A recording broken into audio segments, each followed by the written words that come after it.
श्री प्राणनाथ की जय। बोलो श्री सतगुरु महाराज की जय। सखी रे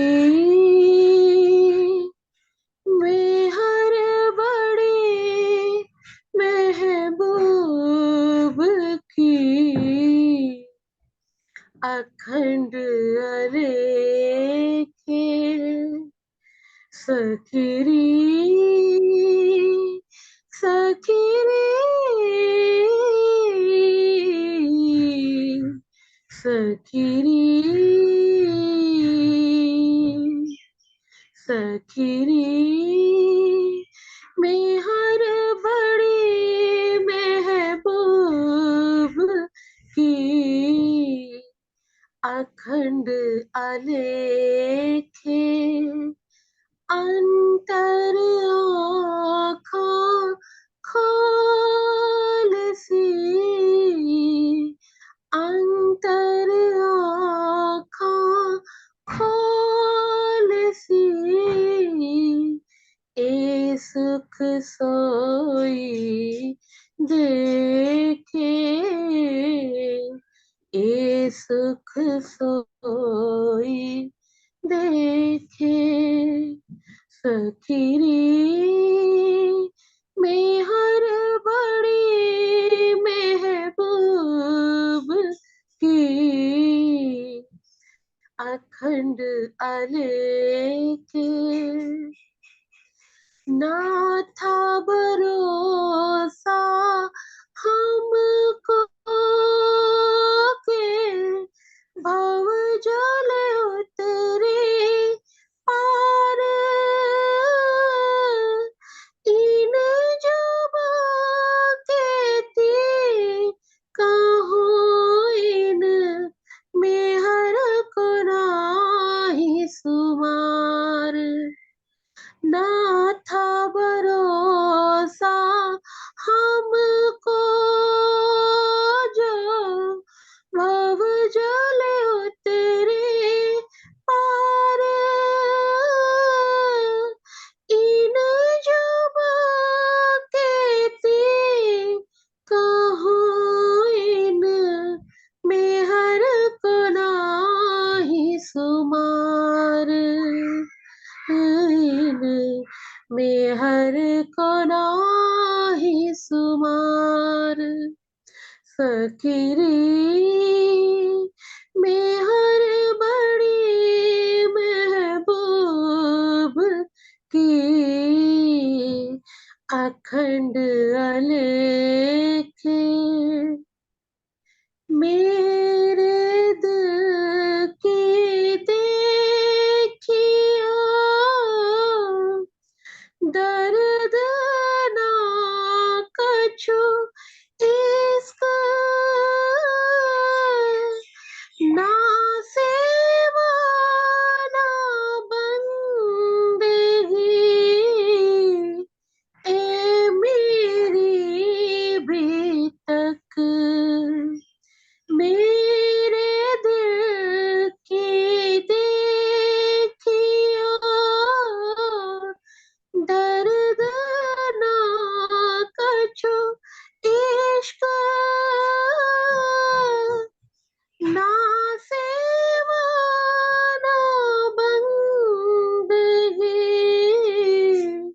ए मेरी भी तक हो ए मेरी भी तक सखीरी मैं हर बड़ी महबूब की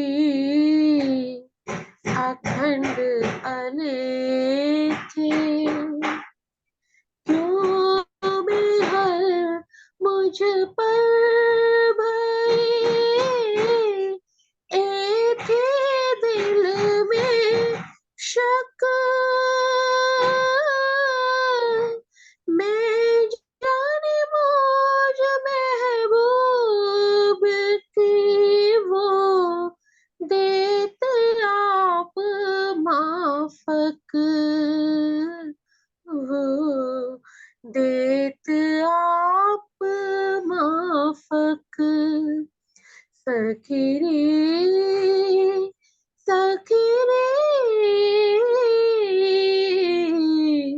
सखी रे हुक्म सरत इत आए मिले जो फुरमाए थे फुरमान महामत साथ को ले चले कर लीला निदान हुक्म सरत इत आए मिले जो फुरमाए थे फुरमान श्री मोहम्मद साथ को ले चले कर लीला निदान ओ कर लीला निदान सखी रे मेहर बड़ी महबूब की अखंड अलेखे अंतर आँखों खोल सी ए सुख सोई देखे सखी रे सखी रे सखी रे। बोलो श्री प्राणनाथ प्यारे की जय। बोलो श्री सतगुरु महाराज की जय। प्रणाम जी दीदी। प्रणाम जी प्रणाम जी, आपके चरणों में कोटि कोटि प्रेम प्रणाम जी। जी महाराज जी ऐसे ही मेहर बरसाते रहे, है ना, मधुर वाणी से सबको आनंदित करते रहो। बहुत बहुत धन्यवाद शांति। आपकी आवाज बहुत दिल को छूती है। मेरे अभी याद है फर्स्ट टाइम में ना, जी फर्स्ट टाइम में आपकी आवाज सुनी थी ना, मेरी आंखों में बहुत आंसू आए थे। रुचि दीदी की मीटिंग में सुनी थी मैंने, और मैं सोच रही पता नहीं कौन है, कितनी मीठी आवाज है वो। ये आज भी याद है मेरे वो एहसास। बहुत हम्म। बहुत अच्छा। राज जी महाराज जी की मेहर ऐसी बनी रही आप पर। और आज जी ने पता है वही है ना, सब अपनी रूहों को किसी को क्या दे रखा है, किसी को क्या कुछ गा सकता है, कोई अच्छा सुना सकता है, कोई अच्छी चर्चा कर सकता हर एक आत्मा को कुछ ना कुछ गुण देकर भेजा है। प्रणाम जी। ठीक है।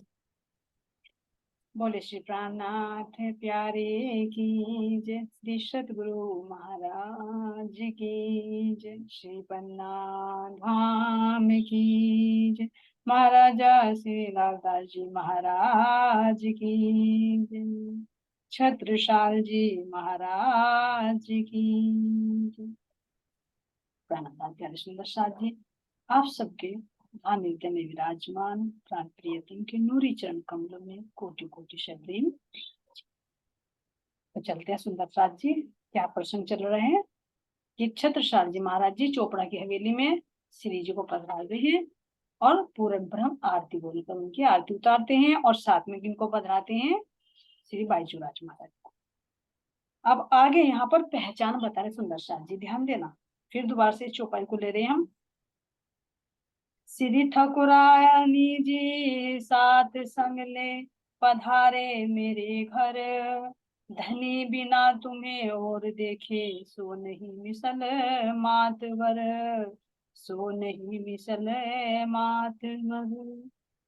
तो जो पहचान की छत्रसाल जी ने, वो पहचान यहाँ पर करा रही हैं कि ऐसे पूर्ण ब्रह्म परमात्मा अपने आनंद श्यामा जी को लेकर, ठकुरान जी को लेकर मेरे घर पर पधारे हैं, और कह रहे कि अगर तुम्हें धाम धनी पूर्ण ब्रह्म परमात्मा अक्षरातीत के अलावा अगर कोई और रूप में आपको पहचानता है तो ब्रह्म सृष्टि नहीं।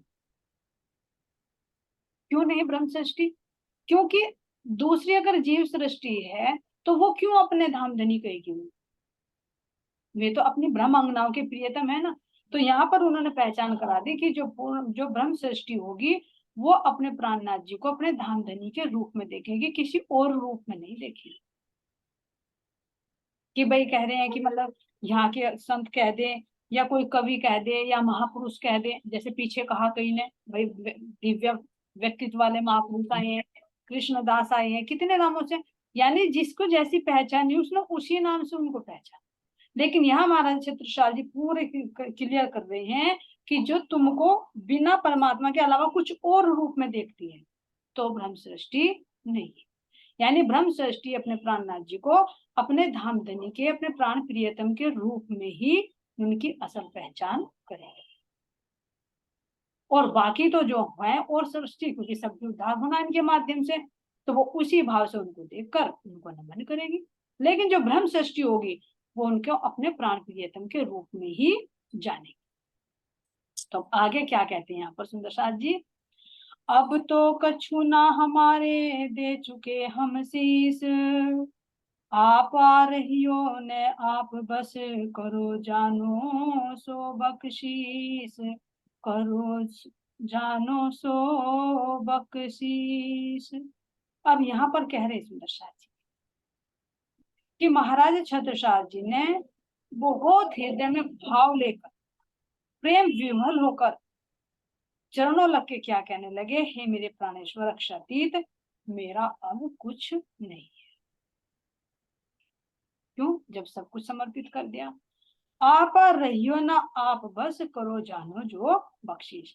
अब तो मेरा सर्वस्व, मेरा रोम रोम सब आपके चरणों में समर्पित है, अब आप जैसा चाहे वैसा कर। अब इसलिए सुंदर साथ जी यहाँ पर श्री जी उनको आदेश देते हैं कि उनकी तो इच्छा नहीं है कि मैं राजपाट करूं, कि अब मेरा हुक्म मानकर तुम्हें ये कार्य करना।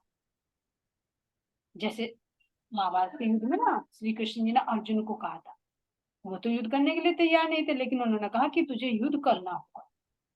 अब उन्होंने कहा मैं अपने सगे संबंधियों को कैसे मारूं, कि तू नहीं मारेगा तो ये तो फिर भी मरेंगे, लेकिन तू अपने कर्तव्य से विमुख हो जाए, तू एक क्षत्रिय है, तेरा कर्तव्य है युद्ध करना, ये तो फिर भी मारे जाएंगे क्योंकि इनकी नियति है। तो इसीलिए यहाँ पर अब महाराज जी कह रहे हैं छत्रसाल जी से, तुझे राजपाट तो करना है लेकिन अब मेरा हुक्म मानकर तुझे ये करना है, सेवा बन जाए। तब बोले श्री राज जी देखे राणा पात साहा सब, पर जो कछु करनी अंकुर की सोइत देखी हम सब। अब उनके समर्पण को देखकर, उनके श्रद्धा, उनके विश्वास को देखकर तो श्री जी क्या कहते हैं कि मैं बहुत राजा महाराजाओं के पास गया। कैसे गए? राणा जो राज सिंह था उदयपुर का राजा, उनके पास भी गए, उसने तो चर्चा भी सुनना पसंद नहीं किया, है ना। और जो भाव सिंह था, वहां के सुंदर साथ जी राणा भाव सिंह थे, तो उनके अंदर भाव तो हुआ लेकिन उन्होंने शरीर छोड़ दिया था, औरंगाबाद के। अब कह रहे हैं कि बादशाह औरंगजेब को भी देखा, लेकिन जैसी मेरी अंकुरित आत्मा के अंदर समर्पण है ऐसा समर्पण किसी के पास मैंने नहीं देखा। हालांकि बड़े बड़े राजा थे, ये नहीं कि मतलब भाई अपने भौतिक समृद्धि तो कमजोर थी। बादशाह तो राजा औरंगजेब तो कितना धनवान था, सारी दिल्ली प्रशासन किया हुआ था, तो उनके अंदर कह रहे कि वो तो चलो अज्ञानता में था, लेकिन और जो राजा देखे तो उनके अंदर अंकुर ना होने के कारण वे ऐसा समर्पण नहीं कर पाए जैसा समर्पण मेरे छत्रसाल जी ने किया, क्योंकि इनके अंदर परम धाम का अंकुर है। अपने धाम देने की इन्होंने पहचान की तो सर्वस्व अपना समर्पित करके खड़े हो गए। आगे साध संतों ने कहिया गुरु शिष्य को धर्म, सो तो अभिज्ञा भो पूरियो सबों को भरम। तो क्या कह रहे हैं, आगे साध संतों ने, जब से सृष्टि बनी जब से अब तक के जितने भी साधु संतों ने गुरु और शिष्य की जो महिमा गाई है, गुरु का जो धर्म बताया है, तो वो धर्म अब यहाँ पर नजर आ रहा है। इस धर्म का इन्होंने पालन किया कि गुरु और शिष्य का संबंध कैसा होता है, कितने अटूट श्रद्धा, कितना अटूट समर्पण होता है, तो यहाँ पर वो साक्षात दृष्टि हो। जैसे छत्रसाल जी ने प्राणनाथ जी पर अपना सर्वस्व न्यौछावर कर। तो जो गुरु और शिष्य के बीच में अभी थोड़ा सा भ्रम था, तो वो भ्रम भी यहाँ पर टूट गया कि ऐसे होते हैं शिष्य जो गुरु को अपना सब कुछ दे देते। और जब कह रहे हैं जब शिष्य देगा तो सतगुरु क्यों नहीं देंगे, तो इसीलिए कह रहे छत्रसाल जी यहाँ पर, पहले दाता हम भये गुरु को दीनो शीस, पीछे दाता गुरु भये सब कुछ दियो बख्शीश, सब कुछ कियो बख्शीश। तो कह रहे पहले दाता हम भये, कौन कह रहे हैं? छत्रसाल, कि पहले दाता हम भये, अपने गुरु को हमने शीश दिया। शीश का मतलब जो होता है एक अहंकार, जो अपना मैंपना होता है। तो पहले दाता हम भये, अपने सतगुरु के चरणों में हमने अपना शीश झुकाया। और फिर क्या कह रहे हैं? फिर दाता गुरु भये। फिर गुरु क्या करते हैं? दाता बनते हैं, जो अपना सब कुछ भी दे देते। तो देखो सुंदर साथ जी, पहले शीश से ही तो सब कुछ समर्पण करता है सतगुरु के चरणों। यहाँ एक लौकिक दृष्टि से कह रहे, लेकिन ये तो अगर आत्मिक दृष्टि से देखे तो आत्मा अपने प्रियतम पर न्यौछावर, जो एक अंग है, अलग नहीं है। लेकिन यहाँ कह रहे हैं कि जो अब से सृष्टि से और अब तक गुरु शिष्य की जो परंपरा चली आ रही थी, उसको यहाँ पर साबित कर दिया कि कैसा समर्पण होना चाहिए शिष्य। तो यहाँ पर कह रहे हैं कि पहले जो दाता बनता है तो गुरु देते हैं या शिष्य देता है? पहले शिष्य ही अपना सब कुछ गुरु के चरणों में समर्पित करते हैं, अपनी मैं को, अपनी बुद्धि को, सबको खत्म करके बस सतगुरु के चरणों में समर्पित हो जाते हैं। तो जब देखते हैं कि सतगुरु जो अपने हृदय में अखंड खजाना लिए होते हैं, वो सारी बख्शीश उनको देते हैं। तो पहले समर्पण शिष्य करता है, उसके बाद सतगुरु देते। अगर शिष्य समर्पण ना करे तो सतगुरु कहाँ से दे? जब कोई चीज खाली नहीं है तो उसके अंदर भरा कैसे जाएगा? अगर वो पहले से भरी हुई, तो पहले दिल खाली होगा। खाली कब हो जाएगा? जब सारे ज्ञान भी, सारे अहंकार भी, शरीर की भी, मन की भी, बुद्धि की भी, चित्त की भी, आत्मा की, सब कुछ वो समर्पण कर अंदर से खाली हो जाए। तो तभी तो सतगुरु उसके अंदर कुछ डालते हैं। कुछ क्या डालते हैं? फिर क्या करते हैं? वे अपना सब कुछ ही दे देते हैं। ये सतगुरु के, और कह रहे हैं कि फिर सतगुरु क्या कर लेते हैं? अपने समान बना। कोई यहाँ देवी देवता जो होते हैं वे अपने समान नहीं बनाते। तुम्हें वरदान तो दे देंगे, तुम्हारी इच्छा पूर्ति तो कर देंगे, लेकिन तुम्हें अपने समान नहीं बनाएंगे, कोई भी नहीं बनाए। और तो और तुम यहाँ का देखो कि यहाँ का पति भी तुम्हें ये नहीं कहेगा कि मेरी बराबर में बैठ कर मेरी गद्दी पे बैठ, तेरी तेरी पदवी वही है मेरी जो तुम्हारी, वो यही कहेगा कि तू मेरे से छोटी है। लेकिन धामधनी अपनी अंगना को अपने जैसे बना देते, यहाँ पर भी और परम धाम में तो है ये। तो यहाँ पर सुंदर साथ जी कह रहे हैं कि पहले हम दाता भय और पीछे गुरु दाता भय। अब यहाँ पर सुंदर साथ जी एक आर्य साखी किसमें है? कह रहे कि गुरु ग्रंथ साहिब में एक साखी मिलती है। क्या कह रहे हैं कि बीतेगा 39 लगेगा 40, तब कोई होशी मर्द मर्द का चेला, नानक गुरु दिखावे साई, होशी सच सच दी बेला। तो गुरु ग्रंथ साहिब में भी भविष्यवाणी की गई कि जब 39वां, अब सुंदर साथ जी बीतेगा 39वां, तो अब यहाँ कौन सा समय हुआ है? अभी बताए विक्रम संवत 1740 में पन्ना जी पधारे। तो बीतेगा 39वां, तो 39वां तो बीत गया, 40वां लग गया 1740। अब कह रहे तब कोई होशी मर्द, उस समय कोई ऐसा मर्द प्रकट होगा। मर्द यहाँ से मतलब उसको कह रहे कि तो कोई शक्तिशाली पुरुष हो, यहाँ संकेत दिया गया, लेकिन शक्तिशाली नहीं। पुरुष कौन है? मर्द कौन है? 3 पुरुषों का वर्णन आता है ना, क्षर, अक्षर और उत्तम पुरुष। तो उत्तम पुरुष पूर्ण परमात्मा तो है। तो उनकी तरफ संकेत दिया गया है कि तब कोई होशी मर्द, तब कोई पूर्ण ब्रह्म परमात्मा प्रकट होंगे मर्द रूप में, और ऐसा ही कोई मर्द उनका चेला बने, जो छत्रसाल जी है। अब यहाँ कहे कि छत्रसाल जी तो क्या है?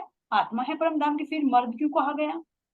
क्योंकि यहाँ पर जो पुरुष रूप में है लेकिन शरीर से तो शक्तिशाली है, अंदर भले ही आत्मा, लेकिन यहाँ तो पुरुष तन धारण किया ना, और अंदर में वो शक्ति है, परिपूर्ण है।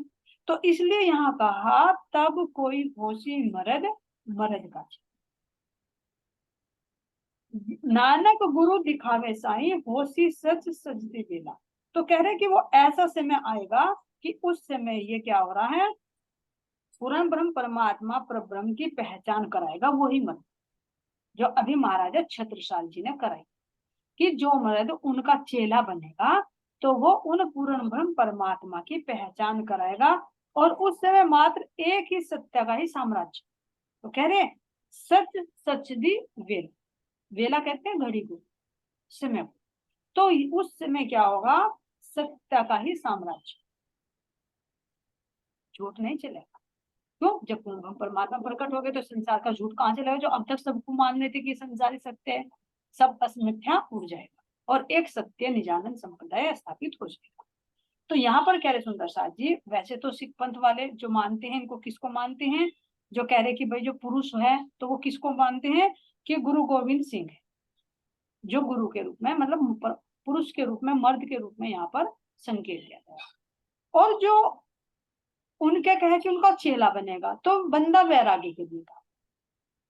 ये बाहर की दृष्टि से तो ठीक है, लेकिन अंदर की दृष्टि से देखे तो फिर ये 39वां 40वां कैसे कहा गया है। और फिर दूसरी बात कि पुरुष किसी यहाँ के तन से संबोधित नहीं किया गया है, ये जो मर्द किया गया, ये मर्द उस परमात्मा के लिए कहा गया जो 3 पुरुषों का वर्णन आता है, क्योंकि पुरुष एक ही परमात्मा, बाकी सब उसकी आत्मा। तो इसलिए यहाँ पर सुंदर साथ जी जब श्री जी की आरती कर लेते हैं महाराज छत्रसाल जी और उनको अपना सब कुछ समर्पित कर देते हैं, तो यही गुरु नानक की साखी बोलकर श्री जी महाराजा छत्रसाल जी का तिलक करते। क्यों, क्योंकि एक ऐसे मर्द पूर्ण ब्रह्म परमात्मा प्रकट हुए हैं और ऐसा ही मर्द उनका चेला, उन्होंने तिलक किया कि ये मर्द चेला है, शक्ति से परिपूर्ण। तो अब जब वो कह रहे हैं कि जब श्री जी इतने खुश हुए तो उनको हुकुम की शक्ति सौंपी, क्योंकि उन्होंने उन्हें विजयाभिनंदन के परमात्मा के रूप में पहचाना, जो मर्द बताया, और जो दूसरा मर्द चेला है महाराजा छत्रसाल। तो इसलिए कह रहे हैं यहाँ पर विजय अभिनंदन बुद्ध जी ब्रह्म सृष्टि सिरताज, हाथ हुकुम छत्रसाल के दियो सो अपनो राज। तो विजय अभिनंदन बुद्ध निष्कलंक स्वरूप श्री प्राणनाथ जी ब्रह्म सृष्टियों के प्रियतम हैं। उन्होंने महाराजा छत्रसाल जी को अपने हुकुम की शोभा प्रदान की। अब देखो छत्रसाल जी ने अपना सब कुछ समर्पित कर दिया, अब राज्य का हुकुम कार्य करेंगे तो कैसे मुगलों से युद्ध कर, और जो उनके खिलाफ मन में कोई गलत विचार भी लाएगा तो उसका कैसे सर्वनाश हो। जैसे अभी पीछे गढ़े का देखा है, जो श्री जी के प्रति जिन्होंने कुविचार किया वे स्वतः ही नष्ट हो। ऐसे महाराजा छत्रसाल जी के प्रति जो भी कुविचार करेगा वो स्वतः ही नष्ट हो जाएगा। तो अब धामधनी का हुक्म महाराजा छत्रसाल जी के अंदर कार्य करना, क्योंकि जैसे उन्होंने कहा था इंद्रावती सखी न कि मैं तो अपना आपा दे रही, तुम ही राखे पीऊ, तुमने तो अपना ये जीव रखा है कछु कारज अपने पीऊ, अपने कुछ कार्य कराने के लिए आपने ही तो इस जीव को रखा साबित, नहीं तो मैं तो अपना आपा डाल दिया था। ऐसे छत्रसाल जी ने यहाँ पर अपना सब कुछ समर्पित कर, और अब जब अंदर से खाली हो गए तो धामधनी का हुक्म अंदर प्रवेश कर। अब यहाँ पर कह रहे हैं साखी कह के थाल ले तिलक कयो श्री राज, भाल माही छत्रसाल के कही आप बैठो महाराज। अब जो गुरु ग्रंथ साहिब में साखी आई ना, कह रहे ना साखी कह के थाल ले, हाथ में थाल लिया और वो साखी बोली कि बीतेगा 39 साल लगेगा 40 साल तब को होशी मर्द मर्द का चेला। तो उनको क्या कर दिया, ये तिलक कर दिया, चंदन से तिलक किया और उनको क्या किया, महाराजा कहकर पुकारा। अब जब महाराजा शब्द सुना तो यहाँ पर क्या कहने लगे, मंगल आरती मंगल बधाई यहाँ पर गाई जाने लगी, सब खुशी से नाचे कि महाराजा छत्रसाल जी को तो अभी हालांकि राजा नहीं थे लेकिन राजा के भी महाराजा की उपाधि हाल, कि अब तुम महाराजा कहलाओ।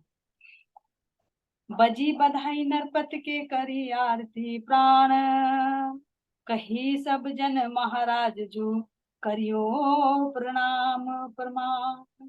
अब श्री जी ने मुखारविंद से जब छत्रसाल जी के लिए महाराजा बनने का आशीर्वाद पाते ही यहाँ पर बधाई गाई जाने लगी और श्रम, उन्होंने तो आरती उतारी है श्री जी की यहाँ पर पूर्ण ब्रह्म करके, लेकिन यहाँ अब उनकी भी मंगल आरती यहाँ पर गाई जाने लगी। तो अब यहाँ पर होती सुंदरसा जी पूरी आरती।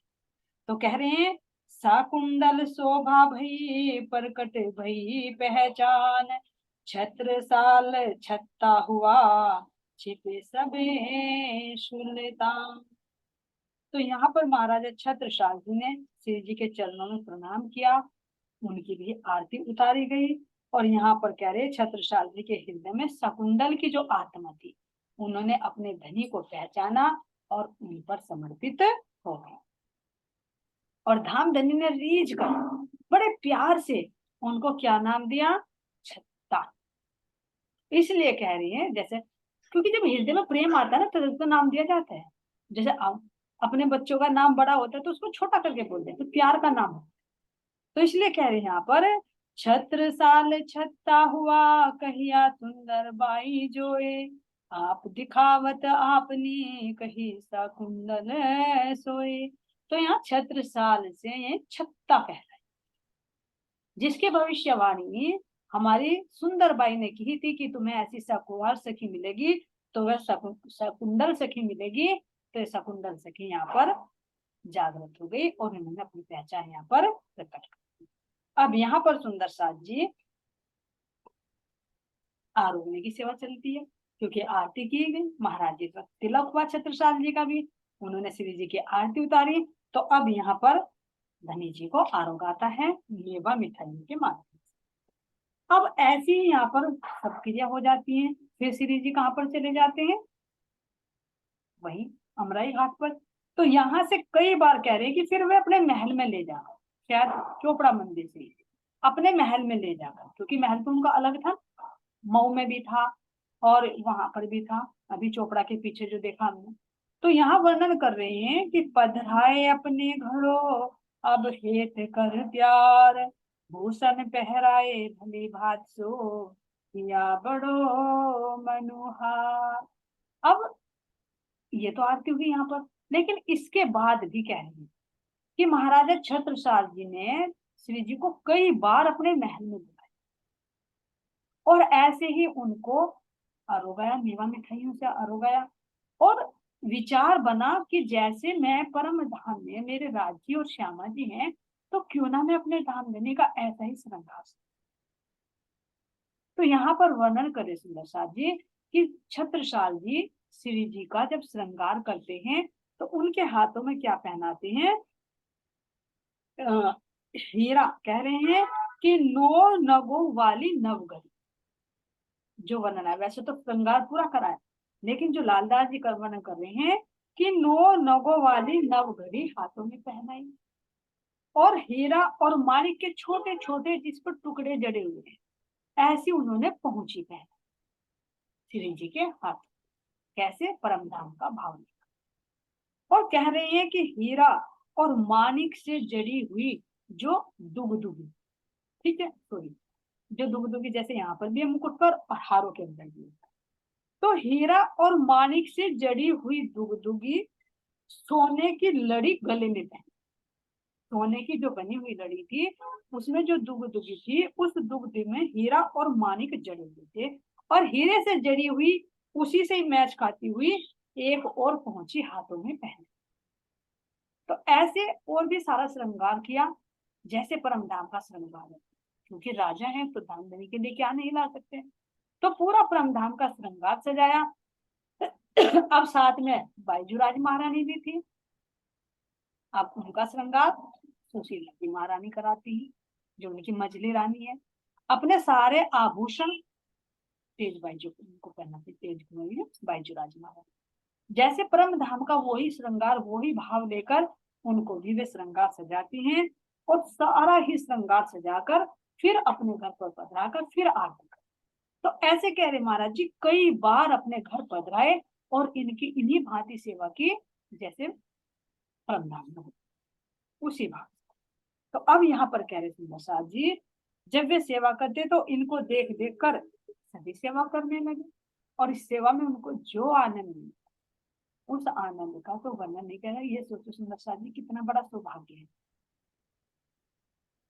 इतना बड़ा सौभाग्य है महाराज छत्रसाल जी का, सुशीला जी का, और भी सुंदर साथ जो सेवा में है, उनका सौभाग्य देखो कि जो परम धाम की आत्मा परम धाम में तो हमेशा रस लेती थी, वो शोभा वो श्रृंगार सजाती थी, लेकिन हम कैसे अभागे हैं कि पता नहीं वो सुख लिया भी नहीं, अगर लेते तो रह नहीं, इन नेत्रों से भी उस तन के दर्शन नहीं हुए।